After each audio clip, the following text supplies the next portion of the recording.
नमस्कार दोस्तों, आपका स्वागत करता हूं इस YouTube channel SK coaching centre पर।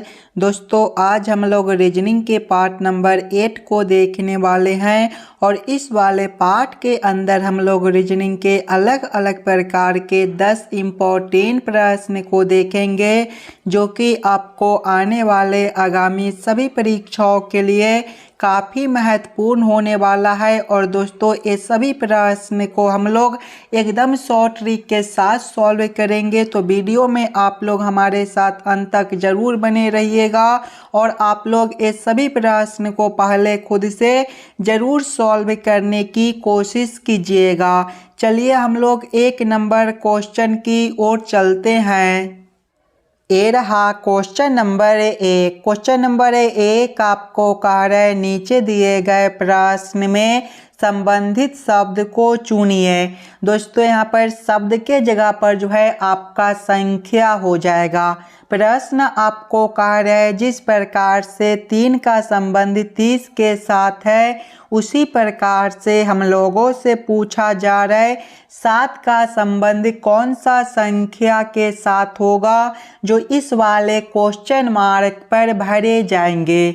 सबसे पहले आप लोग वीडियो को रोककर अपना दिमाग लगाकर इस वाले प्रश्न को जरूर खुद से सॉल्व करने की कोशिश कीजिएगा। सबसे पहले हम लोगों को क्या करना है, 3 से 30 लाना है। अगर आप लोग ध्यान से देखिएगा 30 को, तो 30 जो है ये 3 के क्यू के करीब का संख्या है। यानी कि अगर हम लोग सबसे पहले 3 का क्यू करते हैं तो 3 का क्यू जो है आपका 27 होता है। संख्या 3 है तो हम लोग +3 कर देंगे। 27 + 3 करने पर जो है हमारा 30 बनता है। उसी प्रकार से आगे संख्या 7 है, तो सबसे पहले हम लोग 7 का क्यू करेंगे। 7 का क्यू जो है आपका 343 होता है। यहाँ पर संख्या 3 था तो +3 किए थे। संख्या 7 है तो +7 करेंगे। 343 + 7 जो है आपका 350 बनेगा। 350 ऑप्शन नंबर डी में दिया गया है, जो कि हमारा सही उत्तर बनता है। इस वाले क्वेश्चन मार्क पर आपका 350 भरा जाएगा। चलिए अगले प्रश्न की ओर हम लोग चलेंगे, क्वेश्चन नंबर 2 की ओर।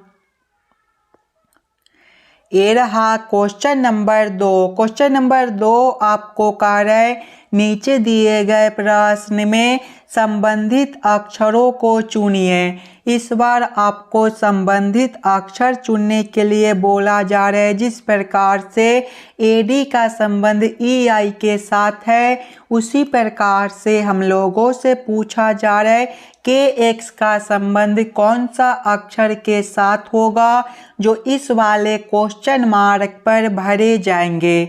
अगर आप लोग ध्यान से देखिएगा सिंगल सिंगल अक्षर को, तो A से आपका E है, यहाँ पर जो है आपका +4 कर दिया गया है। और D से आपका I है, यहाँ पर +5। यानी कि पहले वाले अक्षर में हमें +4 करना है और दूसरे वाले अक्षर में +5। दोस्तों, पहला वाला अक्षर हमारा K है। K +4 करेंगे तो हमारा कौन सा अक्षर बनेगा, K जो है ABCD के क्रम में 11वें नंबर पर होता है। 11 + 4 करने पर 15 बनेगा और 15वें नंबर पर आपका O होता है। दूसरा अक्षर X है, इसमें हमें +5 करना है। X जो है ABCD के क्रम में 24वें नंबर पर होता है और इसमें हमें +5 करना है। दोस्तों, ABCD में आपके टोटल 26 अक्षर होते हैं। 26 के बाद जो है आपका फिर से ABCD आ जाता है। यानी कि 26 के बाद हम लोग फिर से 1 2 3 काउंटिंग करेंगे। जब हम लोग X + 5 करेंगे तो आपका जो है C बनेगा। कौन सा ऑप्शन में OC दिया गया है, तो O और C ऑप्शन नंबर A में दिया गया है, जो कि हमारा सही उत्तर बनता है। चलिए अगले प्रश्न की ओर हम लोग चलेंगे, क्वेश्चन नंबर 3 की ओर। ये रहा क्वेश्चन नंबर 3। क्वेश्चन नंबर 3 आपको कह रहा है लुप्त संख्या ज्ञात करें। यहाँ पर एक क्वेश्चन मार्क दिया गया है। इस वाले क्वेश्चन मार्क पर कौन सा संख्या भरा जाएगा ये हम लोगों से पूछ रहा है। अगर आप लोग ध्यान से देखिएगा प्रश्न को तो इस वाले लाइन से देखिए आपका बड़ा बड़ा संख्या दिया गया है, 14 है, 15 है और क्वेश्चन मार्क है। दोस्तों जब भी आपको इस प्रकार के मिसिंग नंबर से रिलेटेड प्रश्न देखने को मिले तो ऐसे प्रश्न को पहले आप लोग इस वाले लाइन से सॉल्व करने की कोशिश कीजिएगा। पहले आप लोग ये समझने की कोशिश कीजिएगा 2, 4 और 5 से हम लोग 14 किस प्रकार से ला सकते हैं। अगर सबसे पहले हम लोग पहला संख्या गुना करते हैं तीसरा संख्या तो 2 गुना 5 जो है हमारा 10 हो जाएगा। प्लस करेंगे दूसरा संख्या 4 है, 10 प्लस 4 करने पर हमारा 14 बनता है। नीचे वाला संख्या 14 दिया गया है। यही सेम आगे करेंगे, पहला संख्या गुना तीसरा संख्या, 3 गुना 3 करेंगे तो हमारा 9 हो जाएगा। प्लस करेंगे दूसरा संख्या 6 है, 9 प्लस 6 करने पर हमारा 15 बनता है। नीचे 15 भी दिया गया है, यानी कि इस वाले प्रश्न को हम लोग इसी प्रकार से सॉल्व कर सकते हैं। तो यही सेम अब हम लोग आगे करेंगे।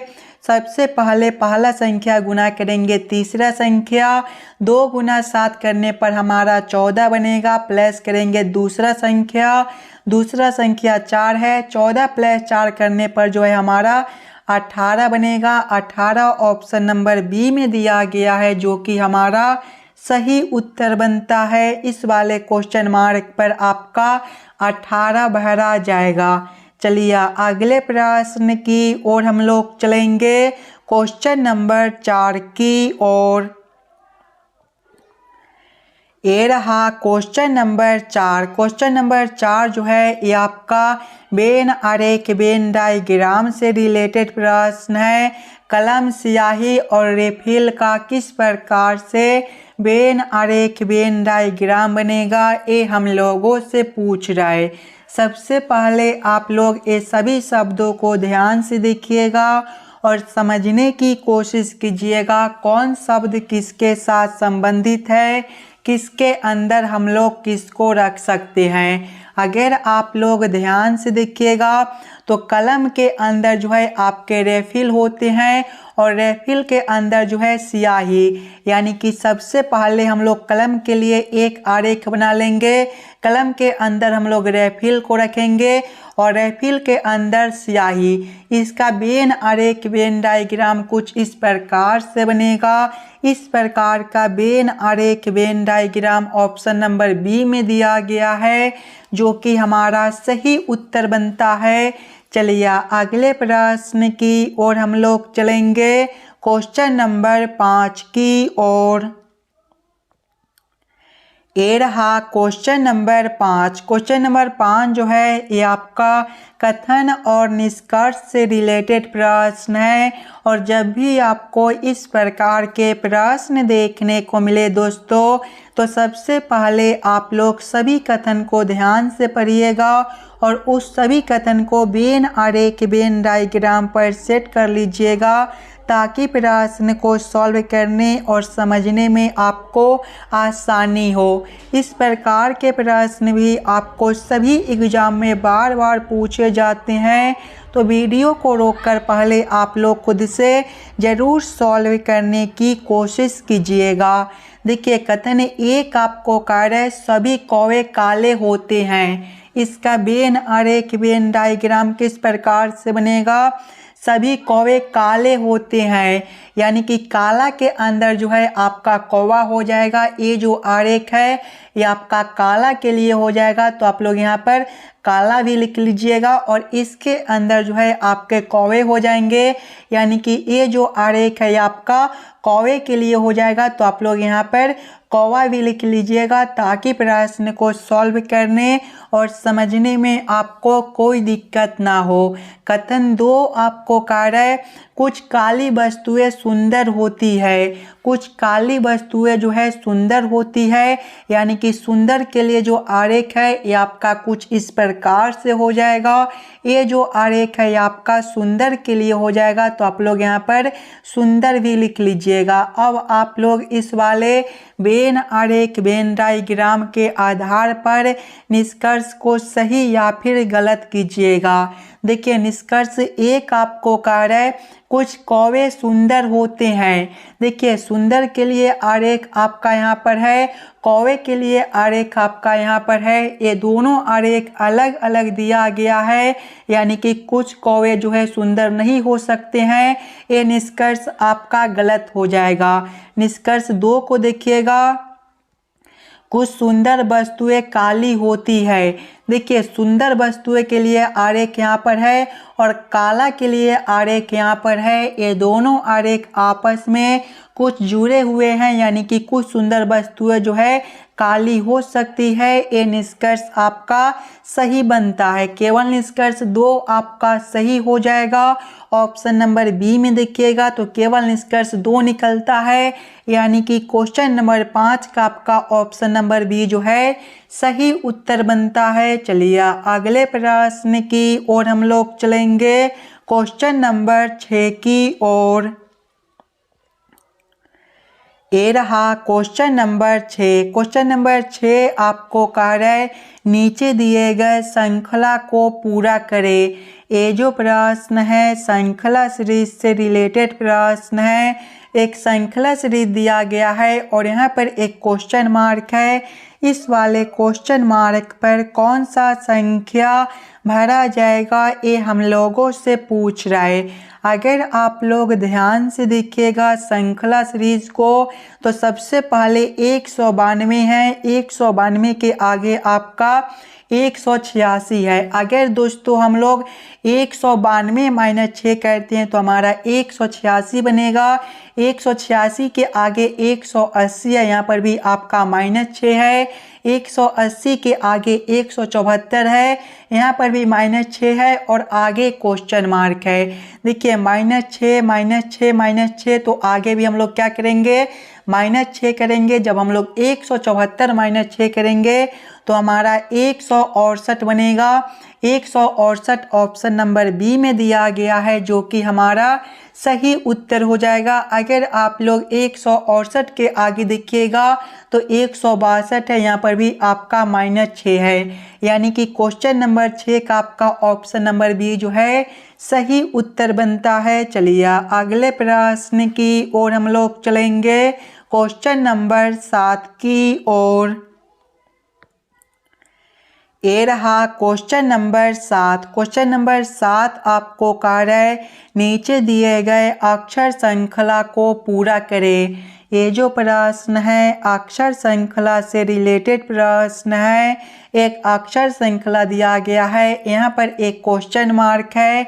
इस वाले क्वेश्चन मार्क पर कौन सा अक्षर भरा जाएगा ये हम लोगों से पूछ रहा है। अगर आप लोग ध्यान से देखिएगा अक्षर श्रृंखला को तो पहले आपका आई है। दोस्तों आई जो है ABCD के क्रम में 12वें नंबर पर होता है। आई के आगे एल है।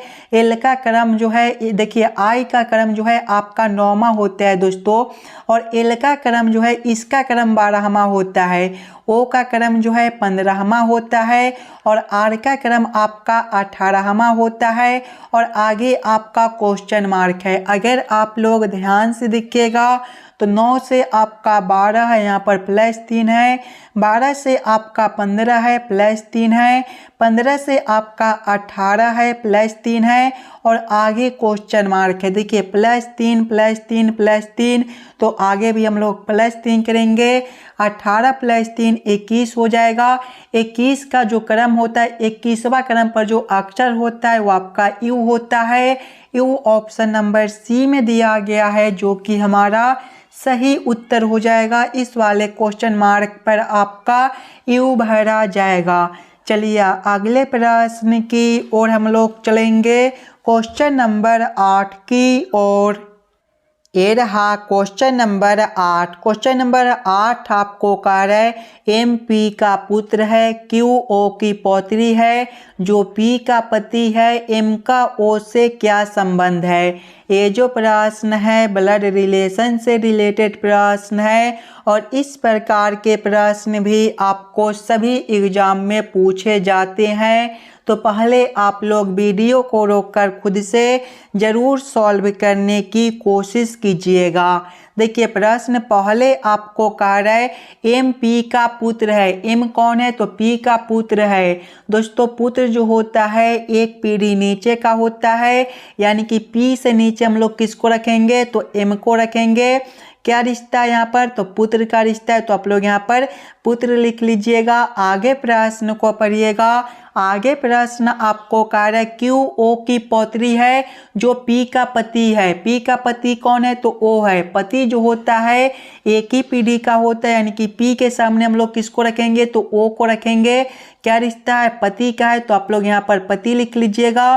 और Q जो है O की पौत्री है। दोस्तों पौत्री जो होती है 2 पीढ़ी नीचे का होती है, यानी कि O से नीचे हम लोग किसको रखेंगे तो Q को रखेंगे। क्या रिश्ता है पौत्री का है, तो आप लोग यहाँ पर पौत्री लिख लीजिएगा। आगे प्रश्न को पढ़िएगा।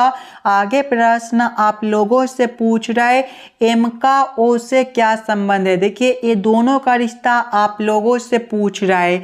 अगर आप लोग ध्यान से देखिएगा तो O का पति कौन है P है और P का पुत्र कौन है M है, यानी कि यहाँ पर जो रिश्ता बनता है वो आपका पुत्र क्या बनेगा, आपके पत्नी का पुत्र आपका कौन लगेगा तो आपके पत्नी का जो पुत्र है वो भी आपका पुत्र लगेगा।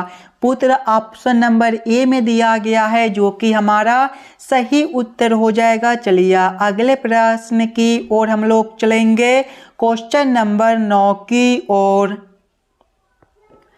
ये रहा क्वेश्चन नंबर 9। क्वेश्चन नंबर 9 आपको कह रहा है नीचे दिए गए प्रश्न में संबंधित आकृति को पहचान करें।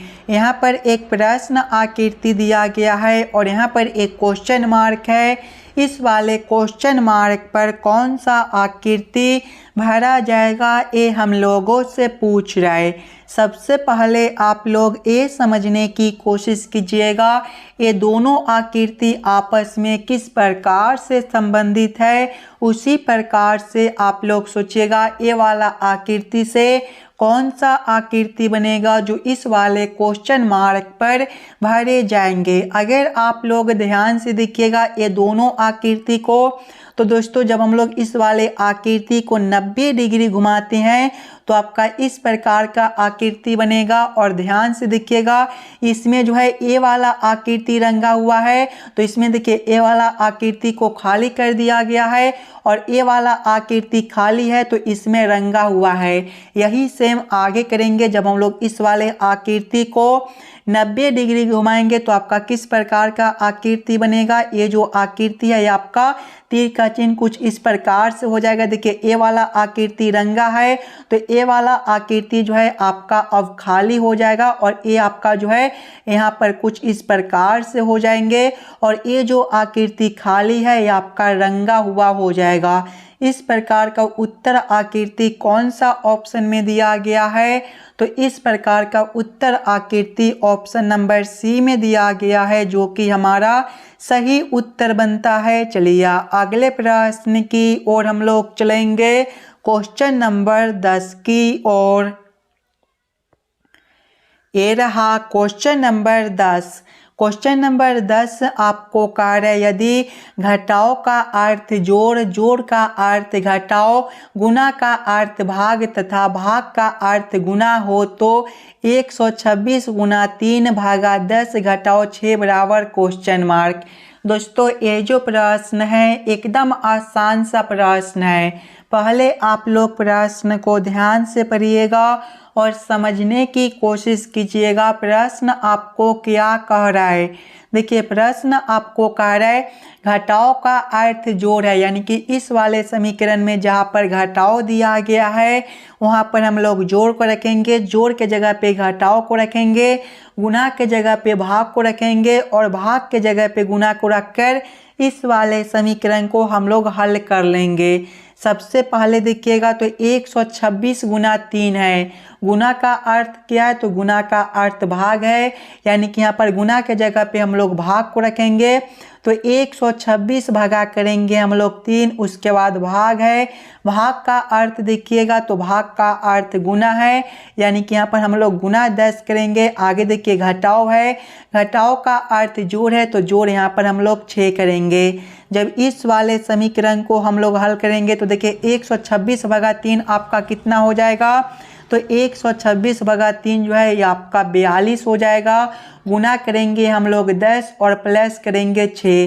देखिए 42 गुना 10 जो है आपका 420 हो जाएगा और 420 प्लस 6 करने पर आपका 426 बनेगा।